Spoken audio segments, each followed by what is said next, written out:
27 мая 2020 года Татарстан отмечает свое столетие.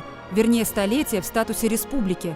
Именно в этот день, в 1920 году, была провозглашена автономная Татарская социалистическая советская республика. Но все могло быть иначе.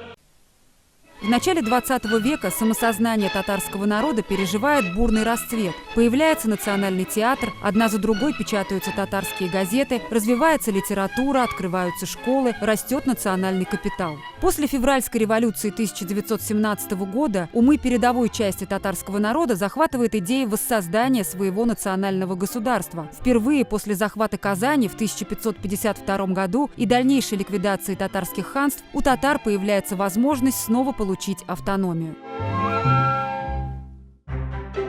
Таким образом, появляется несколько проектов восстановления татарской государственности.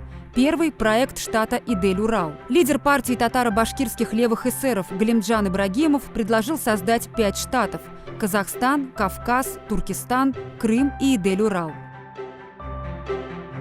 Согласно проекту, в штат Идель-Урал должны были войти территории современного Татарстана, Башкортостана, Удмуртии, Оренбургской области, а также Чувашии, Мари-Эл, Самарской и Ульяновской областей. Таким образом, башкиры и татары составили бы 40% населения, а другие коренные народы получили бы пропорциональное своей численности представительство в парламенте штата. Провозглашение штата Идель-Урал было запланировано на 1 марта 1918 года, но несогласованность действий, идеологические расхождения между лидерами данного проекта и целый ряд допущенных ими ошибок сделали свое дело.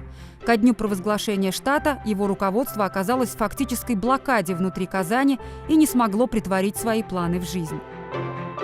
Затем появился проект Татаро-Башкирской республики. У него было два варианта. Первый включал в себя территории нынешнего Татарстана, Башкортостана, а также частично Челябинской, Оренбургской и Кировской областей. Территории компактного проживания татар и башкир. Второй вариант, плюс к этим землям, включал и современные Чувашию и Мари-Эл. Татаро-Башкирская республика должна была появиться осенью 1918-го, но вмешалась гражданская война. Если бы этот проект был осуществлен, Татаро-Башкирская республика стала бы союзной и территориально не находилась бы внутри РСФСР, ограничилась другими союзными республиками, а у татар и башкир была бы единая национальная республика.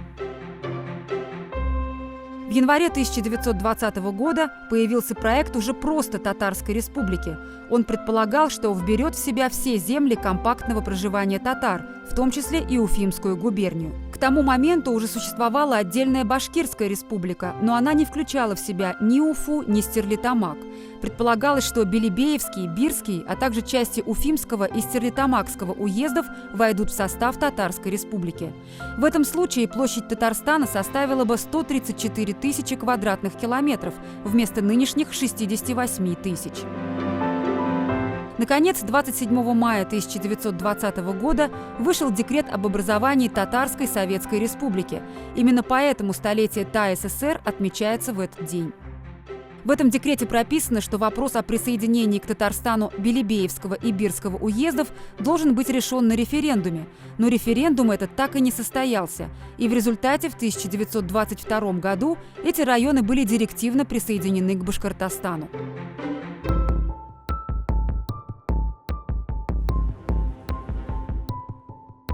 Вопреки первоначальным обещаниям, Татарстан так и не стал союзной республикой, как, например, Казахстан или Кыргызстан, а остался автономной Татарией.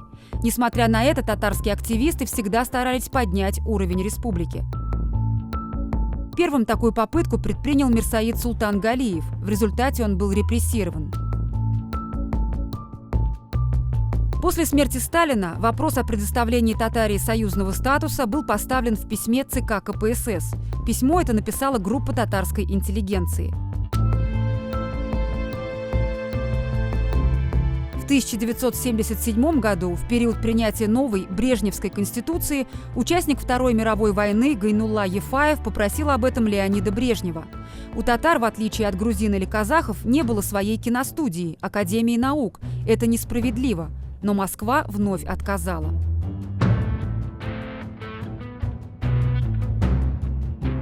В В конце концов, Татарстан смог добиться повышения своего статуса только в 1990 году.